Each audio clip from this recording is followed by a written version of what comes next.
ভাই ভাই আমার একটা কাজ দেন না। না ভাই, আমার কোনো লোক দরকার নাই। ভাই ভাই আপনার কাছে আমি হাত জোড় করতেছি, আপনি দোকান আমার কাজে রেখা দেন। আচ্ছা ঠিক আছে, আমি তোর কাজে রাখবো, কিন্তু তোর কত টাকা দিতে হবে? না না ভাই আমার কোনো টাকা পয়সা লাগবে না, আমার খাবার জন্য কিছু খাওয়ান দিয়েন। আচ্ছা ঠিক আছে, যা ওই কাজগুলো শেষ কর।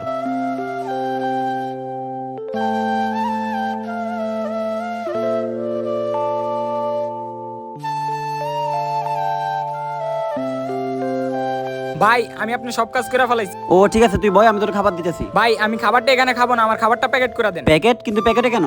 ভাই ভাই আমার মা সরকারি হসপিটালে ভর্তি, ডাক্তার বলছে ভালো ভালো খাওয়ান খাওয়াইতে, এর লেগে ভাই আমি অন্য অন্য দোকানে কাজ করে খাওয়ান নিয়ে যাই।